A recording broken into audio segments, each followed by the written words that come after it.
Halwa itu sesuatu yang manis dan asli, kayak buah-buahan dan lain sebagainya. Manisnya memang Alami, ya. Tapi kalau hulun itu adalah manis yang sudah dimasak. Berarti sirup dalam ini sirup ya. Sirup dalam konteks ini itu sebenarnya nomor kesekian setelah tidak ada pilihan-pilihan yang awal tadi. Nah, di kita seringkali kan berbuka langsung dengan yang manis itu langsung kolak, langsung bubur, langsung es campur dan lain sebagainya. Opsi terakhir sebetulnya. Sebenarnya dalam kesunahan itu opsi yang terakhir.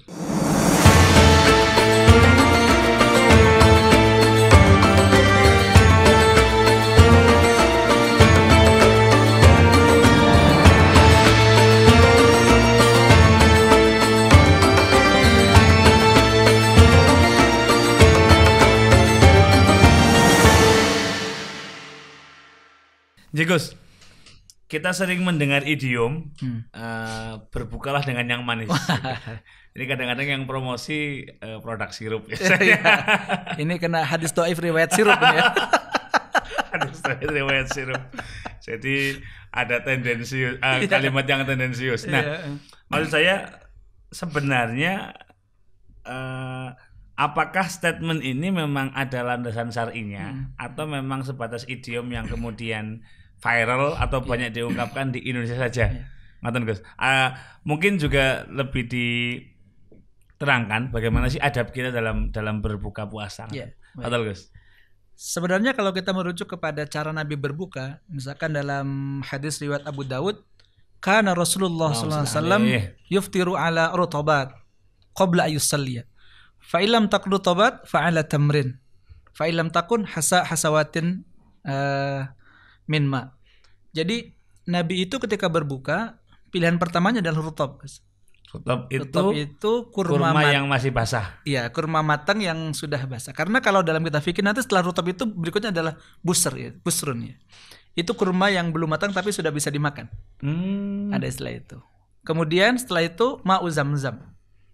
Jadi kalau di hadis kan hanya disebutkan kalau tidak ada rutab, tamar, kalau tidak ada tamar itu kurma yang sudah dikeringkan, yang banyak di kita, yang di kita banyak itu, karena kalau rutab di sini mahal ya. Mahal. Nah, kalau di kita fikir lebih diperinci lagi bahwa setelah adanya rutab tidak ada, maka diganti dengan busr, kurma yang belum jadi rutab. Kalau tidak ada itu maka dengan tamar, kurma kering yang banyak kita temukan di Indonesia itu. Kalau tidak ada maka air zam-zam. Air zam-zam tidak ada, air putih, air ini air mineral gitu kan ya. Ketika tidak ada air mineral baru halwa, baru hulwun. Halwa bedanya halwa itu sesuatu yang manis dan asli, kayak buah-buahan dan lain sebagainya. Manisnya memang alami, ya. Tapi kalau hulwun itu adalah manis yang sudah dimasak.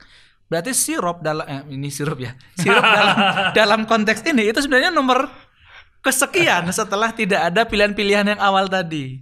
Nah, di kita seringkali kan berbuka langsung dengan yang manis itu langsung kolak, langsung bubur, langsung es campur dan lain sebagainya. Opsi terakhir sebetulnya. Sebenarnya dalam kesunahan itu opsi yang terakhir. Karena memang ya tadi harusnya urutannya di kita misalkan nggak ada rutab, nggak ada pusar ya tamar nggak ada, zam-zam nggak ada, ya air mineral itu. Baru kemudian yang tadi manisnya alami atau yang manisnya setelah dimasak. Artinya air putih itu tetap lebih didahulukan. Ada kan tidak ada manis-manis yang alami atau manis-manis yang dimasak, yang buatan ya, yang sudah olahan. Nah, olahan. Gus, berdosa enggak? Misal saya pebisnis sirup nih. Akhirnya biar sirup saya laku, saya bikin tagline nih, berbukalah dengan yang manis. Ini produk saya gitu. Artinya gini, padahal ini kan urutannya yang terakhir gitu. Berarti kan seolah-olah produsen ini gitu lagi menentang ya. Apa yang sebetulnya menjadi urutan Nabi gitu. Ya, andaikan dia tidak menyadarkan kepada Nabi, ya tentu tidak faleta waktu pindah. Tapi kalau dia menyadarkan bahwa ini hadis, tentu ini adalah sesuatu yang salah. Bahwa kita ya yang punya kewajiban untuk meluruskan kepada umat, kepada masyarakat bahwa ada sekian kesunahan yang harus kita pilih sebelum sampai kepada sirup tadi. Gitu. Jadi kadang-kadang bisnismen ini tendensius. Semoga ini nggak di-ban sama para pebisnis. Oke. Nah, kalau madu gimana, Gus? Madu itu masuk kategori mana? Masuk yang alami tadi. Jadi dia yang manisnya memang sudah dari alam kan, memang tidak diolah, dalam arti tidak dimasak gitu kan ya guys. Oke. Berarti memang sebisa mungkin sediakan korma lah di rumah, itu yang paling mendekati kesunahan ya. Sebenarnya sih kenapa kita harus makan ada yang mengunsur gula ya, karena gula kalau di kurma itu ada fruktosa. Itu karena memang yang paling mudah diolah oleh tubuh ketika kita puasa itu ya fruktosa itu, sehingga lebih cepat setelah tubuh kita tekor ya. Iya betul. Mulai subuh sampai maghrib sekian lama tidak mengkonsumsi banyak nutrisi itu, maka kita membutuhkan sesuatu yang itu. Nah yang paling mudah ya rutob tadi. Karena masih itu. Dan tadi dikatakan rutobat, berarti memang ganjil ya, atau jamak. Nah, jadi kesunahannya memang witron gitu ya. Witron ini sekedar misal 1 atau 3 atau secukupnya, atau ada yang iseng nih. Akasisan 21 gitu.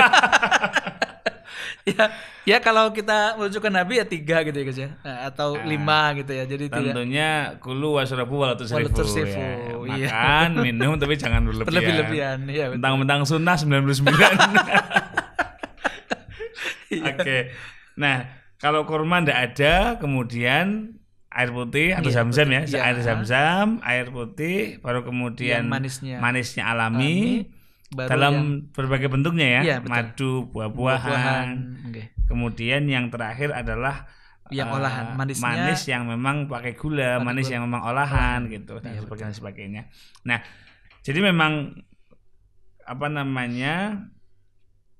tidak dianjurkan sebetulnya. Itu opsional yang paling terakhir. Kalau bisa ambil pilihan utama, kenapa ambil pilihan yang terakhir? Oke Gus, terima kasih banyak. Semoga apa yang kita bahas menjadi ilmu yang bermanfaat. Teman-teman sekalian, berpuasa itu salah satu hikmahnya adalah ikhtiar kita untuk menggapai kesehatan. Maka untuk memaksimalkan ikhtiar itu, alangkah baiknya kita mengikuti apa yang dicontohkan Nabi. Karena wa ma yantiqu 'anil hawa in huwa illa wahyu yuha. Apapun yang diucapkan Nabi, apapun yang dilakukan Nabi, itu pasti ada tuntunannya, ada sinyal dari Allah Subhanahu wa taala. Dan sebagai muslim tentu apa yang dilakukan Nabi inilah yang paling utama untuk kita tirukan. Terima kasih Gus, semoga menjadi ilmu yang manfaat. Buat pebisnis sirup atau kolak, ini just kidding ya. Artinya bisa kok kita makan kolak, kita makan sirup, tetapi setelah memprioritaskan yang sunnah tadi. Semoga menjadi ilmu yang bermanfaat. Assalamualaikum warahmatullahi wabarakatuh. Waalaikumsalam warahmatullahi wabarakatuh.